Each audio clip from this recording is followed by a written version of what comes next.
Hello students, welcome to comfort study. কেমন আছো তোমরা সকলে? আশা করছি তোমরা সকলেই ভালো আছো। তোমাদের লাইফ সায়েন্সের last minute practice test part number 7-এ তোমাদের স্বাগত জানাই। এই সেটে 30টার মতন কোশ্চেন তোমাদের জন্য রাখা আছে। আশা করব তোমাদের কোশ্চেনগুলো সবগুলো ভালো লাগবে। তোমরা মন দিয়ে কোশ্চেনগুলো প্র্যাকটিস করবে আর ভিডিও পজ করে অ্যান্সার পিক করবে, দেখবে কতগুলো তোমাদের ঠিক হচ্ছে আর কতগুলো ঠিক হলো সেটা তোমরা অবশ্যই কমেন্ট বক্সে ভিডিও শেষে জানাবে। ভিডিও শুরু করার আগে তোমাদের বলে রাখি, তোমরা যারা এখনও আমাদের এই চ্যানেলটি সাবস্ক্রাইব করোনি তারা চ্যানেলটিকে সাবস্ক্রাইব করতে পারো। কমফোর্ট স্টাডি নামের আমাদের এই ছোট্ট চ্যানেলটিতে তোমরা যুক্ত হতে পারো সাবস্ক্রাইব বাটনে ট্যাপ করে। তার পাশাপাশি তোমরা বেল আইকনটি দাবিয়ে দিও, তাহলে প্রত্যেকটি ভিডিওর নোটিফিকেশন তোমাদের কাছে অতি সত্বর চলে যাবে। তো ভিডিও শুরু করব।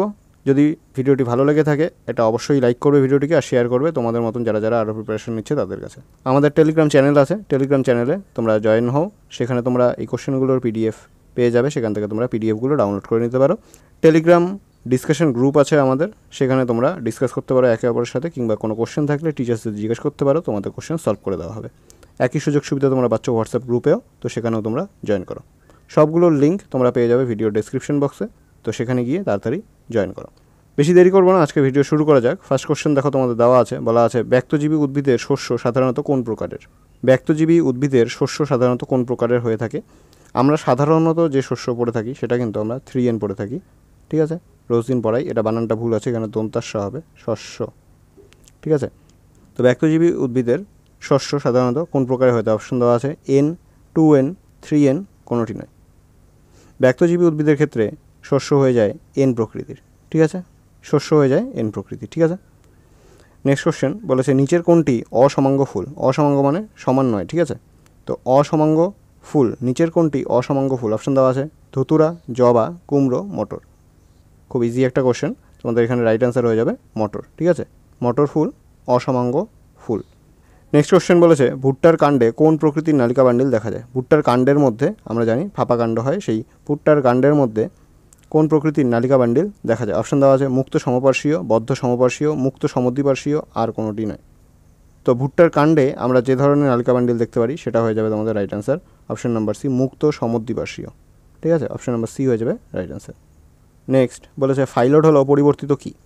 ফাইলট অ্যাকচুয়ালি কি পরিবর্তিত হয়ে তৈরি হয়? অপশন দেওয়া আছে কাণ্ড, পাতা, মূল, বীজ। তো ফাইলট হলো পরিবর্তিত পাতা, ঠিক আছে? কাণ্ডের মতন দেখতে হয়, পাতা, এগুলো পরিবর্তিত পাতা। নেক্সট কোশ্চেন বলেছে ক্লোরোফিল অনুগঠনে প্রয়োজনীয় মৌলটি হলো? ক্লোরোফিল অনুগঠনের জন্য যে প্রয়োজনীয় মৌলটি, যেই মৌলটি দরকার হয় সেটি কি? অপশন দেওয়া আছে ম্যাঙ্গানিজ, ম্যাগনেসিয়াম, বোরন, ক্যালসিয়াম। আশা করবো এটা সকলেই তোমরা ঠিক করবে। তো খুব ইম্পর্টেন্ট কিন্তু এই কোশ্চেনটা। ক্লোরোফিল অনুগঠনে প্রয়োজনীয় মৌলটি হলো ম্যাগনেসিয়াম, ঠিক আছে? এমজি হয়ে যাবে তোমাদের right answer, magnesium. Next question বলেছে সালোক সংশ্লেষীয় একক বলা হয়, সালোক সংশ্লেষীয় একক বা সালোক সংশ্লেষীয় একক কাকে বলা হয়? অপশন দেওয়া আছে অক্সিজোমকে, রাইবোজোমকে, কোয়ান্টোজোমকে, আর ফিলোজোমকে। তো সালোক সংশ্লেষের যে একক বলা হয় সালোক সংশ্লেষীয় একক, সেটা তোমাদের রাইট অ্যান্সার হয়ে যাবে কোয়ান্টোসোমকে বলা হয়, ঠিক আছে? অপশন নাম্বার সি হয়ে যাবে রাইট অ্যান্সার। নেক্সট কোশ্চেন বলেছে উদ্ভিদে ক্লোরোসিস ঘটে কখন? অপশন দেওয়া আছে ক্যালসিয়ামের অভাবে, ম্যাগনেসিয়ামের অভাবে, সোডিয়ামের অভাবে, পটাশিয়ামের অভাবে। ক্লোরোসিস আমরা সাধারণত দেখি যে খাদ্য উৎপাদন করতে পারে না, ঠিক আছে? ক্লোরোফিলের অভাবের কারণে এটা কিন্তু হয়ে থাকে ক্লোরোসিস। তো উদ্ভিদে ক্লোরোসিস ঘটে কিসের অভাবে? এখানে তোমাদের রাইট অ্যান্সার কিন্তু হয়ে যাবে অপশন নাম্বার বি, ম্যাগনেসিয়াম। মাত্র যেটা বললাম, ক্লোরোফিলের সবথেকে দরকারি মৌলটি হলো ম্যাগনেসিয়াম, তো এটাই, এর অভাবেই ক্লোরোসিস ঘটে থাকে। নেক্সট কোশ্চেন বলেছে ক্রাঞ্চ অ্যানাটমি যুক্ত গাছে ঘটে, ক্রাঞ্চ অ্যানাটমি যুক্ত গাছে কি ঘটে থাকে, কোন চক্র? অপশন দেওয়া আছে C3 চক্র, C4 চক্র, C2 আর C3 C4 উভয়। তো আমরা যদি ক্রাঞ্চ অ্যানাটমি দেখি এটা কিন্তু C4 উদ্ভিদে দেখতে পারি, মানে C4 চক্র এই গাছের মধ্যে ঘটে থাকে, ঠিক আছে? তাহলে ক্রাঞ্চ অ্যানাটমি যুক্ত গাছে C4 চক্র আমরা দেখতে পারি। অপশন নাম্বার বি হয়ে যাবে তোমাদের রাইট অ্যান্সার। নেক্সট কোশ্চেন বলেছে উদ্ভিদ গ্লুকোজ সঞ্চয় করে কী হিসেবে? উদ্ভিদ গ্লুকোজ সঞ্চয় করে কী হিসেবে? আমরা পড়েছিলাম আগের দিন যে প্রাণীদেহে যকৃতে গ্লুকোজ গ্লাইকোজেন হিসেবে সঞ্চিত থাকে। এখানে বলেছে উদ্ভিদ গ্লুকোজ সঞ্চয় করে কী হিসেবে? অপশন দেওয়া আছে মনোস্যাকারাইড, সেলুলোজ, স্টার্চ, গ্লাইকোজেন। তো উদ্ভিদ গ্লুকোজ কিন্তু স্টার্চ হিসেবে, ঠিক আছে, শ্বেতসার হিসেবে সঞ্চয় করে থাকে। নেক্সট কোশ্চেন বলেছে ক্যাপসিডবিহীন ভাইরাসকে কী বলা হয়? খুব কমন একটা কোশ্চেন কিন্তু খুব ইম্পর্টেন্ট। ক্যাপসিডবিহীন ভাইরাসকে কী বলা হয়? অপশন দেওয়া আছে পেলাপেমিয়ার, লিপোভাইরাস, ক্যাপসেমিয়ার আর ভাইরয়েড। তো ক্যাপসিডবিহীন ভাইরাসকে আমরা বলে থাকি, তোমরা সকলে জানো, ভাইরয়েড বলে থাকি। ঠিক আছে, অপশন নাম্বার ডি হয়ে যাবে রাইট অ্যান্সার। নেক্সট কোশ্চেন বলেছে মামস নামক রোগটি ঘটে। মামস নামক রোগটি ঘটে কিসের দ্বারা বা কী ঘটিত রোগ মামস? এটা অনেক দিন আগে তোমাদের একটা বেশ কিছুদিন হয়ে গেল একটা রোগ সম্পর্কিত একটা ক্লাস দেওয়া হয়েছিল, সেখানে কিন্তু এই রোগগুলো কোনটা কী বাহিত রোগ আর কিসের কারণে হয়, কী ঘটিত, সেইগুলো কিন্তু এক্সপ্লেনেশন সহকারে তোমাদের করানো হয়েছিল। তো সেটা যদি না দেখে থাকো, যদি তোমার দরকার হয় সেটা দেখতে পারো, তোমাদের হেল্পফুল হবে। তো অপশান দেওয়া আছে ছত্রাক দ্বারা, ব্যাকটেরিয়া দ্বারা, ভাইরাস দ্বারা আর প্রোটোজোয়া দ্বারা। তো এখানে তোমাদের রাইট অ্যান্সার হয়ে যাবে মামস, এটি একটি ভাইরাস দ্বারা ঘটিত রোগ। ঠিক আছে, নেক্সট বলেছে ব্যাকটেরিয়ার জেনেটিক বস্তুটি হলো। ব্যাকটেরিয়ার জেনেটিক বস্তুটি কি? অপশান দেওয়া আছে মেসোজোম, লোমোজোম, জেনোফোর আর স্ফেরোজোম। তো ব্যাকটেরিয়ার যে জেনেটিক বস্তুটি সেটা তোমাদের রাইট অ্যান্সার হয়ে যাবে অপশান নাম্বার সি, জেনোফোর। ঠিক আছে, জেনোফোর হলো গিয়ে ব্যাকটেরিয়ার জেনেটিক বস্তু। নেক্সট কোশ্চেন বলেছে একটি নিষ্ক্রিয় টিকার উদাহরণ। একটি নিষ্ক্রিয় টিকার উদাহরণ কোনটি? অপশান দেওয়া আছে MMR, BCG, hepatitis A, DPT. বিসিজির আগের দিন পড়ানো হয়েছিল, বিসিজি কোন রোগের জন্য দেওয়া হয়, কোন রোগের প্রতিষেধক হিসাবে। ঠিক আছে, ডিপিটি এগুলোও কিন্তু আগে পড়ানো হয়েছিল। তো এখানকার মধ্যে দেখো নিষ্ক্রিয় টিকা যদি উদাহরণ চাই তাহলে সেক্ষেত্রে হয়ে যাবে option number A, hepatitis A. এটা হয়ে যাবে তোমাদের রাইট অ্যান্সার। নেক্সট কোশ্চেন বলেছে অ্যামোনিয়া থেকে নাইট্রেট উৎপাদনকে কী বলে? অ্যামোনিয়া থেকে নাইট্রেট উৎপাদনকে কী বলে? তো অ্যামোনিয়া থেকে যখন নাইট্রেট উৎপন্ন হয় তখন সেটাকে কী বলা হয়? অপশান দেওয়া আছে নাইট্রিফিকেশন, ডিনাইট্রিফিকেশন, অ্যামোনিফিকেশন, কোনোটি নয়। তো যখন অ্যামোনিয়া থেকে নাইট্রেট, আগের দিনও পড়ানো হয়েছিল, অ্যামোনিয়া থেকে যখন নাইট্রেট উৎপাদন করা হয় তখন সেটা হয়ে যায় তোমাদের নাইট্রিফিকেশন। ঠিক আছে, অপশান নাম্বার এ হয়ে যাবে রাইট অ্যান্সার। নেক্সট কোশ্চেন বলেছে গ্লুকোজের দহনে উৎপন্ন হয়। গ্লুকোজের দহনে উৎপন্ন হয় কি? অপশান দেওয়া আছে অক্সিজেন, কার্বন ডাইঅক্সাইড, নাইট্রোজেন আর সালফার ডাইঅক্সাইড। তো গ্লুকোজের দহনে কি উৎপন্ন হয়? এটা তোমাদের রাইট অ্যান্সার হয়ে যাবে কার্বন ডাইঅক্সাইড। গ্লুকোজের দহনে কার্বন ডাইঅক্সাইড উৎপন্ন হয়। নেক্সট কোশ্চেন বলেছে নিচের কোন হরমোনটি লোকাল হরমোন? নিচের কোন হরমোনটি লোকাল হরমোন? আচ্ছা, লোকাল হরমোনের ব্যাপারে আমরা পড়েছিলাম যে কোনগুলোকে লোকাল হরমোন বলি, যেগুলো যে গ্রন্থি থেকে উৎপন্ন হয় সেই গ্রন্থির মধ্যেই তাদের কার্য সীমিত থাকে, সেই সব হরমোনগুলোকেই আমরা বলি লোকাল হরমোন। তো এক্ষেত্রে দেখো অপশান দেওয়া আছে গ্যাস্ট্রিন, হিস্টামিন, ব্রাডিকাইনিন আর অক্সিটোসিন।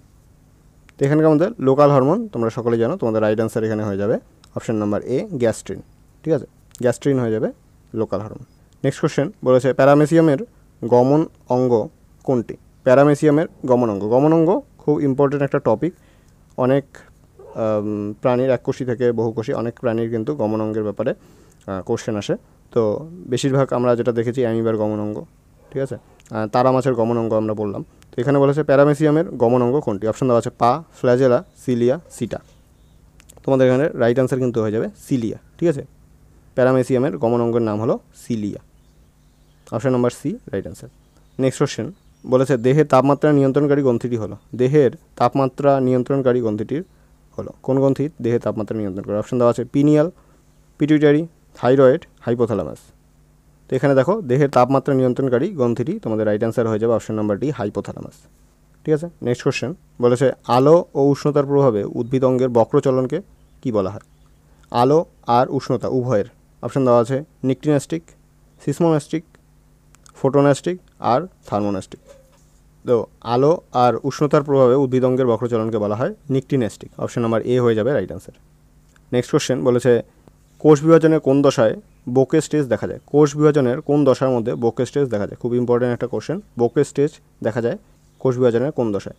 দেখো বোকে স্টেজ আমরা কি জানি যে একটা ক্রোমোজোমের শেষ প্রান্তটা কি হয় যে সেন্ট্রিওলের দিকে নিউক্লিয় পর্দার সাথে যুক্ত হয়ে যায়। এরকম ধরো আছে সেন্ট্রিওলের সাথে নিউক্লিয় পর্দার সাথে, এটা এরকমভাবে না থেকে এটা ঘুরে এরকম আসে, এরকম হয় দেখতে কিছুটা, যার কারণে এটাকে একটা ফুলের তোড়ার মতন দেখতে হয়।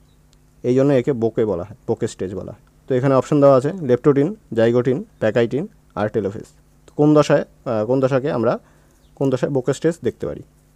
তোমাদের এখানে রাইট অ্যান্সার কিন্তু হয়ে যাবে লেপ্টোটিন দশাতে। অপশান নাম্বার এ হয়ে যাবে রাইট অ্যান্সার। নেক্সট কোশ্চেন বলেছে টরুলা দশা কার মধ্যে দেখা যায়? টরুলা দশা কার মধ্যে দেখা যায়? অপশান দেওয়া আছে ক্লামাইডোমোনাস, মিউকর, ভলভক্স, ব্যাকটেরিয়া। তো টরুলা দশা আমরা যাদের মধ্যে দেখি এটা তোমাদের রাইট অ্যান্সার হয়ে যাবে মিউকর। অপশান নাম্বার বি হয়ে যাবে রাইট অ্যান্সার। ঠিক আছে। এছাড়া যদি ইস্ট দেওয়া থাকে সেক্ষেত্রেও কিন্তু ইস্টও তোমাদের রাইট অ্যান্সার হবে। নেক্সট কোশ্চেন বলেছে কোষ বিভাজনের ক্ষেত্রে অপত্য কোষের ক্রোমোজোম সংখ্যা মাতৃকোষের অর্ধেক হয় কোন প্রসেসে, কোন প্রক্রিয়ায়? ঠিক আছে, তো অপশান দেওয়া আছে। দেখো কি বলেছে যে ক্রোমোজোমের সংখ্যা মাতৃকোষে অর্ধেক হয়ে যায়, মানে হ্রাস পাচ্ছে। তো অপশান দেওয়া আছে মাইটোসিস, মিওসিস, অ্যামাইটোসিস আর দ্বিবিভাজন। আমরা জানি যে মাতৃকোষের অর্ধেক যদি হয়ে যায় ক্রোমোজোমের সংখ্যা সেক্ষেত্রে সেটা হয়ে যায় মিওসিস। ঠিক আছে, অপশান নাম্বার বি হয়ে যাবে রাইট অ্যান্সার। আর এখানে দেখো মাইটোসিস যেটা আছে, মাইটোসিস কিন্তু সমবিভাজন। ঠিক আছে, মাইটোসিস যদি থাকে সেক্ষেত্রে এটা কিন্তু সমবিভাজন। নেক্সট কোশ্চেন বলেছে কোন ধরনের আরএনএ বংশগতির তথ্য বহন করে, ডিএনএ থেকে নকল করে? বলেছে কোন ধরনের আরএনএ বংশগতি তথ্য বহন করে ডিএনএ থেকে নকল করে? অপশান দেওয়া আছে টিআরএনএ, এমআরএনএ, আরআরএনএ, এসআরএনএ। এখানে তোমাদের রাইট অ্যান্সার হয়ে যাবে এমআরএনএ। ঠিক আছে, মেসেঞ্জার আরএনএ। নেক্সট কোশ্চেন বলেছে নিচের কোন রোগটি মানুষের বংশগত রোগ নয়? নিচের কোন রোগটি মানুষের বংশগত রোগ নয়? ঠিক আছে, নয় দেওয়া আছে। অপশান দেওয়া আছে হিমোফিলিয়া, বর্ণান্ধতা, অ্যালজাইমার রোগ আর ডাউন সিনড্রোম। তো এখানকার মধ্যে তোমাদের রাইট অ্যান্সার হয়ে যাবে অ্যালজাইমার রোগ। ঠিক আছে, এটি একটা বয়স্কদের, ঠিক আছে, বয়সকালীন বয়স বাড়ার কারণে এই রোগটা হয়ে থাকে, এটা কোনো বংশগত রোগ নয়। নেক্সট কোশ্চেন বলেছে নগ্নজিন হলো, নগ্নজিন কি? অপশান দেওয়া আছে ডিএনএ, আরএনএ, প্রোটিনবিহীন আরএনএ, কোনোটি নয়। তো নগ্নজিন আমরা বলি ডিএনএকে। ঠিক আছে, অপশান নাম্বার এ হয়ে যাবে তোমাদের রাইট অ্যান্সার। নেক্সট কোশ্চেন বলেছে IUCN কর্তৃক পৃথিবীর বিভিন্ন স্থানে লুপ্তপ্রায় প্রাণীর নামের যে তালিকা প্রস্তুত করা হয় তাকে কি বলা হয়? তো IUCN কর্তৃক যে লুপ্তপ্রায় প্রাণীদের যে নামের একটা লিস্ট বানানো হয়, তালিকা বানানো হয়, সেটাকে কি বলা হয়? অপশান দেওয়া আছে গ্রিন ডাটা বুক, এন্ডেঞ্জার্ড বুক আর এন্ডেমিক বুক আর রেড ডাটা বুক। তো আমরা এটা জানি রাইট অ্যান্সার হয়ে যাবে option number D, red data book. ঠিক আছে, নেক্সট কোশ্চেন বলেছে ক্রায়ো প্রিজার্ভেশনে যে তরলটি ব্যবহার করা হয় তা হলো, ক্রায়ো প্রিজার্ভেশনের ক্ষেত্রে কোন তরলটি ব্যবহার করা হয়? অপশান দেওয়া আছে হিলিয়াম, নাইট্রোজেন, হাইড্রোজেন, CO2।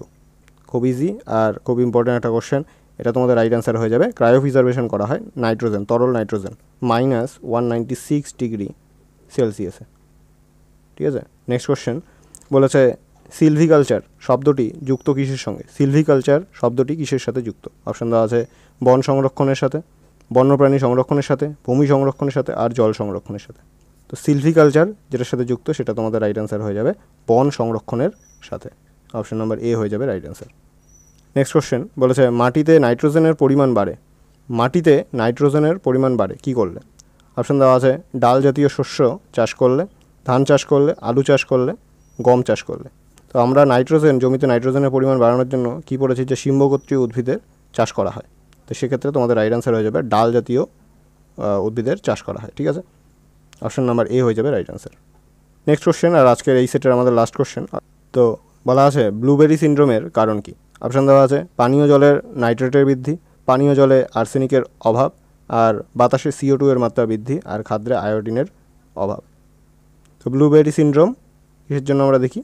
তো এটার কারণ হয়ে যাবে তোমাদের রাইট অ্যান্সার পানীয় জলে নাইট্রেটের বৃদ্ধি। পানীয় জলে যদি নাইট্রেট বৃদ্ধি পায় সেক্ষেত্রে ব্লুবেরি সিনড্রোম আমরা দেখে থাকি। তো এই ছিল তোমাদের ছোট্ট করে একটা ক্লাস ANM GNM এর লাইফ সায়েন্সের থেকে 30টি ছোট্ট ছোটো কোশ্চেন কয়েকটি। আশা করবো তোমাদের কোশ্চেনগুলো ভালো লেগেছে। যদি ভালো লেগে থাকে ভিডিওটিকে একটি লাইক করে দিও, শেয়ার করে দিও তোমাদের মতন আরও যারা যারা প্রিপারেশন নিচ্ছে। আবার বলে রাখি যে আমাদের টেলিগ্রাম চ্যানেলে এই সবগুলোর ভিডিওর যে কোশ্চেনগুলো সেই কোশ্চেনগুলোর PDF তোমরা পেয়ে যাবে, সেখান থেকে তোমরা ডাউনলোড করে নিতে পারো। হোয়াটসঅ্যাপ গ্রুপে তোমরা তোমাদের কোশ্চেন রাখতে পারো, সেখানে তোমাদের কোশ্চেন সলভ করে দেওয়া হবে। তো এই ছিল আজকের ক্লাস। শেষ পর্যন্ত যারা যারা ভিডিওটি দেখছো তাদের জানাই থ্যাংক ইউ। আর আমাদের চ্যানেলটিকে সাবস্ক্রাইব করতে ভুলো না, সাবস্ক্রাইব করে বেল আইকনটি দাবিয়ে দিও, তাহলে প্রত্যেকটি ভিডিওর নোটিফিকেশন তোমাদের কাছে চলে যাবে। তো দেখা হচ্ছে তোমাদের সাথে পরে আরেকটি ভিডিওতে, ততদিনের জন্য বাই।